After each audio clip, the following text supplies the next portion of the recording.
সে যখন আমার বিয়ের প্রলোভনা দেখাইবার পরে আবাসিক হোটেলে নিয়ে যায়। সে আমার সাথে শারীরিক মিলামিশা করে। উনি আমাকে বিভিন্নভাবে ব্ল্যাকমেল করে যে তুমি যদি আমার কথা যদি না শোনো না রাখো তাহলে তোমার সাথে আমার যে সমস্ত ছবি আছে এগুলো আমি সোশ্যাল মিডিয়াতে ভাইরাল করে দেবো। বাধ্য হয়ে ওনাকে আমার দিতে হয়েছে। আমার বাসাতে এবং বিভিন্ন জায়গাতে সে নিয়ে গেছে, একাধিকভাবে 10-12 বার তো হবেই। আমি তো বিয়ের জন্যই মূলত চাইছি যে একটা সংসারের জন্য। আমি তো তার কাছে টাকা পয়সাও তো চাইছিলাম না, একটা সংসার চাইছি। একটা সংসার চাওয়া কি একটা নারীর জন্য কি অপরাধ? কিস্তুওয়ালা প্রেমিকের সাথে প্রেম করেছিল এমন একটি ভিডিও সোশ্যাল মিডিয়াতে ভাইরাল হয়েছে। সে প্রতিবাদ করছিল তাকে কেন বিয়ে করবে না, বিয়ের প্রলোভন দেখিয়ে তাকে কেন ধর্ষণ করা হয়েছে, শারীরিক সম্পর্ক কেন করা হয়েছে। আমরা এই মেয়েকেই সাথে নিয়ে আসছি, আমরা তার সাথে কথা বলো আসলে ঘটনাটা কী করছে। আপু, ওই যে আপনি যখন আপনার প্রেমিকের সাথে প্রথম দেখা হয় সে আসলে কি পজিশনে ছিল? আসলে ও একটি এনজিওতে চাকরি করতো, পপি সমিতি এনজিওতে। তো ও মাঠকর্মী ছিল। ওনার কাছ থেকে আমি 50,000 টাকার লোন নিয়েছিলাম। এর মাধ্যম থেকে তার সাথে আমার পরিচয়। তখন সে আমাকে বলছে যেহেতু আমি ডিভোর্স হয়ে গেছি, আমার একটা মেয়ে বাবু আছে, যেহেতু একটা অফিসের লোক আমাকে কিস্তি দিবে, আমার সম্পর্কে সব কিছু জানিনা শুনেই তো দিবে, না জানিনা তার একটা ব্যাংক আমাকে লোন দেবে না। তো উনি আমার সব বিষয় জানতো, জানিনা শুনা সে আমাকে তো কিস্তি দিছে এবং কিস্তি দেওয়ার 2-1 দিন পরে সে আমাকে একাধিকভাবে ফোন দিত, মানে বিভিন্নভাবে কথাবার্তা বলতো। এইভাবে বললা যে আপু আপনি জীবনের দায়িত্ব আমি নিতে চাচ্ছি বা আপনাকে আমি বিয়ে করতে চাচ্ছি, আপনি এরকম একটা স্মার্ট মেয়ে আলাদা থাকবেন, সমাজের মুখে ওটা ভালো দেখা যাচ্ছে না। তখন ভাবলাম যে তো আমারও তো একটা সংসারের দরকার আছে দিন শেষে। তখন সে যখন আমার বিয়ের প্রলোভনা দেখাইবার পরে সে মনে করেন অ্যাকচুয়ালি আমাকে নিয়ে বিভিন্ন আমাদের মোহনগঞ্জ নেত্রকোনা ওখানে বিভিন্ন স্থানে সে আমাকে নিয়ে ঘুরতে গেছে। তারপরে মাইমাসিং বিভিন্নভাবে সে আমাকে মানে পটাইছে। একটা ছেলে একটা মেয়েরে পটাই কীভাবে তো জানেনি।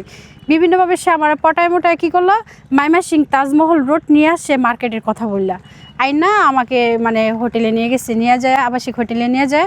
সে আমার সাথে শারীরিক মিলামিশা করার পরে উনি আমার আড়ালে মোবাইল দিয়ে ভিডিও ধারণ করার পরে ওখান থেকে যখন বের হয়েছি তখন উনি আমাকে আবার পরবর্তী প্রস্তাব দেওয়ার পরে ওনার প্রস্তাবে আমি রাজি না হলে উনি আমাকে বিভিন্নভাবে ব্ল্যাকমেল করে যে তুমি যদি আমার কথা যদি না শোনো না রাখো তাহলে তোমার সাথে আমার যে সমস্ত ছবি আছে এগুলো আমি সোশ্যাল মিডিয়াতে ভাইরাল করে দেব। তখন আমি বলছি এইগুলো আপনি যে ছবি উঠাইছেন আমার পারমিশন ছাড়া আর কীভাবে করছেন? এটা আমি আমার টেকনিক থেকে করছি, এটা তুমি বুঝবা না, এখন তুমি কি আমার প্রস্তাবে রাজি আসো বা নাইগা? তখন মনে করেন মান সম্মানের ভয়ে, যেহেতু আমার একটা মেয়ে আছে, আত্মসম্মানের ভয়ে মনে করেন তার কাছে যাইতে আমি বাধ্য নাই, তারপরেও যাইতে হইতো আমার। এখন আমার একটু প্রশ্ন ছিল যে আপনি বলেছেন আপনি বিবাহিত ছিলেন এবং আগের সংসারের আপনি কতদিন বউ ছিলেন, কতদিন সংসার ছিল আপনার? আগে আমি 1.5 বছর সংসার করছি, তো ওখান থেকে আমার ব্রেকআপ হয়ে যাওয়ার পর আমি 3 বছর আলাদা। এবং সেই স্বামী দেশে থাকতো না বিদেশ থাকতো? ওই স্বামী আমাকে বিয়ে করার আগে উনি বিদেশে ছিল, বিদেশ থেকে আসার পর ওর সাথে আমার বিয়ে হয়েছিল। তারপরে যে কিনো পারিবারিক মাধ্যমভাবে আমাদের দুজনের সম্পর্ক বিচ্ছিন্ন হয়ে যায়। তো আমি ওই বিষয়টাকে নিয়ে আমি সামনে আনতেও চাই না, কথা বলতেও চাই না। বর্তমান আমরা সেটা নিয়েও কথা বলবো না। আমার একটা কথা হলো যে আপনাকে যখন হোটেলে নিয়ে যায় আপনি তো অবশ্যই হোটেলের ভেতরে গিয়েছিলেন, রুমের ভেতরে গিয়েছিলেন, আপনি তখন প্রতিবাদ কেন করলেন না যে আমি হোটেলের ভিতরে যাবো না, তুমি কেন নিয়ে যাচ্ছ আমাকে? আচ্ছা ঠিক আছে ভাই, আপনি আমার এই প্রশ্নটা করছেন ভালো, কিন্তু আমি আমার লাইফে আমি কখনো কোনো আবাসিক হোটেলে আমি যাই নাই। আর যে আমাকে যেই হোটেলে নিয়ে গেছে ওই হোটেলটার নিচে ছিল মানে স্বর্ণকারের জুয়েলার্সের দোকান ছিল, উপরে ডাক্তারের ফার্মেসি ছিল, তারপর হোটেল ছিল। তো এখানে আমার কোনোভাবেই মনে হয় না যে হোটেলে, যখন উনি আগের থেকে হোটেলের মানে ম্যানেজার যাকে বলে ওনার সাথে হয়তো আগেই উনি যোগাযোগ করে সব কিছু পেপারস হয়তো সংগ্রহ করে করে রাখছে, আমাকে নিয়ে সরাসরি উনি রুমে ঢুকে গেছে। সেদিনকার রুম ভাড়া কে দিয়েছিল? অবভিয়াসলি ওই দিছে।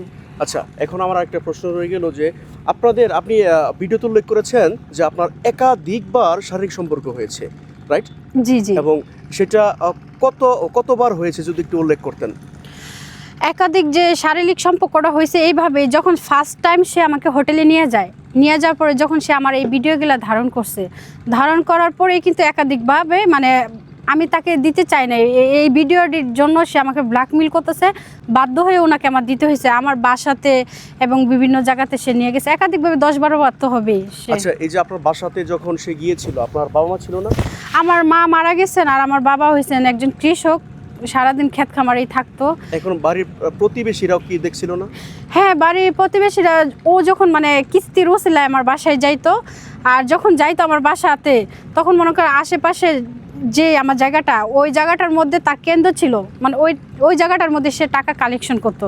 তার জন্য উনি যদি আমার বাসাতে যাইতো, ওইটা কেউ মানে খারাপ চোখে নিত না। আচ্ছা, এই যে বিবাহিত নারীদের প্রতি অবিবাহিত ছেলেরা বেশি আকৃষ্ট থাকে, বিশেষ করে প্রবাসীদের বউদের সাথে থাকে, কারণ টাকার জন্য। এখন মশিউর কি আপনার থেকে কোনো টাকা নিয়েছিল? মশুরে যেহেতু এমনি রুমমেট করে থাকতো অফিসের মাধ্যমেই, এমনি 2,000, 3,000, 4,000 করে এরকম মাসে মাসে টাকা নিত। নেওয়ার পরে অ্যাকচুয়ালি এই টাকা পেমেন্টে যায় দাঁড়াইছে 40,000 টাকার মতো। 40,000 টাকা মশিউরকে দিয়ে দিয়েছেন আপনি? হ্যাঁ, 2,000, 3,000 করে এরকম করে টাকা নিত। আচ্ছা, মশিউর এর আগে কোথাও প্রেম করেছিল বা এরকম কিছু শেয়ার করেছিল বা জানেন কিছু?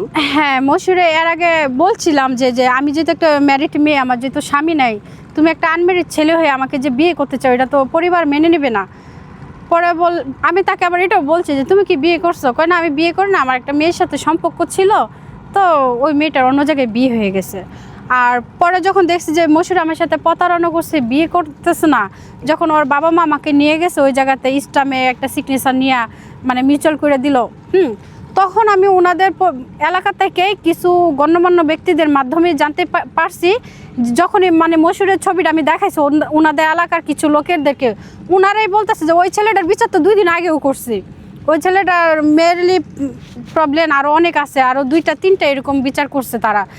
একটা মেয়ে মানে ওনাদের গ্রামেরে ওই মেয়েটা 3 মাসের প্রেগনেন্ট ছিল।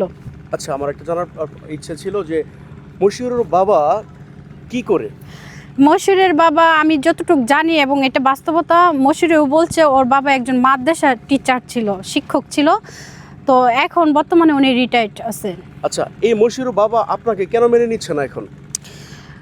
মেনে নিচ্ছে না যে আমার ছেলে একটা আনমেরিড ছেলে একটা বিবাহিত মেয়েরে বিয়ে করবে, এটা হয়তো তারা মেনে নিচ্ছে না। কিন্তু তার ছেলে তো আমাকে এগুলা করার আগেও তারও 2টা 3টা ঘটনা ঘটাইছে, তখনই কিন্তু তাদের এটা শিক্ষা উচিত ছিল। যেহেতু আমার ছেলে বিয়ের বয়স হয়ে গেছে আরও আগে, মশুরের কিন্তু বয়স প্রায় 30-32 বছর চলতেছে, তা এই ছেলেটা তো বিয়ের বয়স হয়ে গেছে আরও আগে, যেহেতু যদি বিয়ের বয়স না হতো তাহলে তো উনি আরও 3টা এরকম ঘটনা ঘটাইতো না। ওর বাবা মা তখন ও বিয়ে করাই নাই যেত।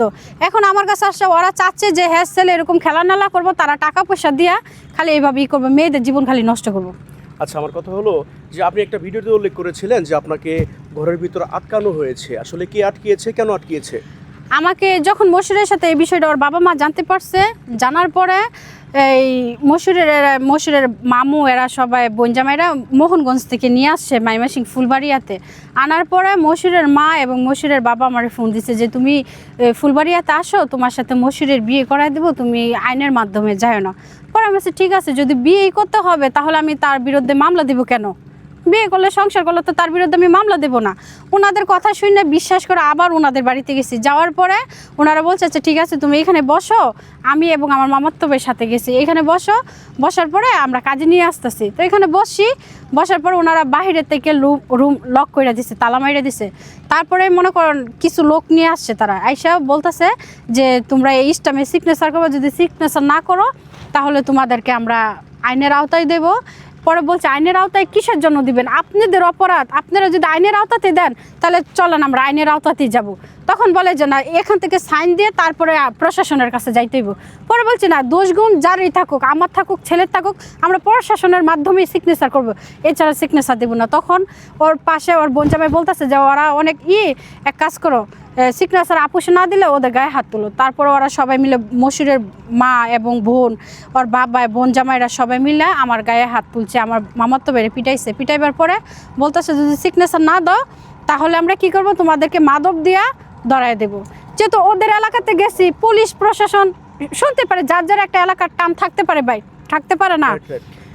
তখন মনে করেন আমরা ওই জায়গা থেকে বাঁচার জন্য বাধ্য হয়ে ইস্টামে সিগনেচার দিছি, আর ইস্টামটা আমরা পড়ে নিছি। পড়ছি ইস্টামে এইভাবে উল্লেখ করা ছিল যে মশুরে আমার সাথে যা করছে, বিয়ের প্রলোভনা দেখায়, ভিডিও অডিও অন্তরঙ্গের ছবি যা আছে সব কিছু ডিলিট করতে হবে, কোনোটাই রাখতে পারবো না, এবং মশুরের সাথে কথা বলতে পারবো না, কোনো কিছু নাই। মানে যখন ইস্টামটা পড়ছি, পড়ে দেখলাম যে ঘটনা সত্যবিদায় তো তারা লেখছে, এখানে আমাদের সিগনেচার দিতে তাইলে প্রবলেম না। তারা তাহলে এটাই বুঝাইলো তাদের ছেলে তারা অন্যায় করছে, এটা তারা বুঝা নিল। তখন আমরা সিগনেচার দিয়ে ওই স্টাম্পটায় একটা ফটোকপি নিয়ে আমরা ওখান থেকে বের হয়ে তাৎক্ষণিকভাবে ফুলবাড়িয়া থানাতে যাই অভিযোগ দেওয়ার জন্য। পরে তারা অভিযোগটা নেয় নাই। না তারা কেন অভিযোগটা নিল না?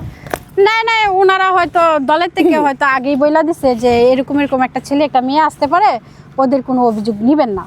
আচ্ছা, আমার একটা জানার ইচ্ছে ছিল যে আপনি বলেছেন যে আপনাকে অত্যাচার করা হয়েছে, মারধর করা হয়েছে, এবং তার বোন জামাই কি আপনাকে কোনো কটু কথা বা কেউ কোনো কটু কথা বলেছে? হ্যাঁ, ওর বোন জামাই আজাহার ও আমাকে অসংখ্যভাবে মানে বিচ্ছিরি ভাষা, ওটি আমি উল্লেখ করতে চাচ্ছি না, আমি আপনাদেরকে রেকর্ডিংটা দিয়ে দিব, মানে অনেক বিচ্ছিরি ভাষা সে আমাকে খারাপ মন্তব্য করছে, আমাকে অনেক খারাপ বলছে, এবং এটাও বলছে যে আমার শালা মশিউর তো তোরে মানে করতে পারে নাই, আমার কর্তব্য হয়ে পরবর্তীতে মানে অনেক বিচ্ছিরি ভাষা করছে।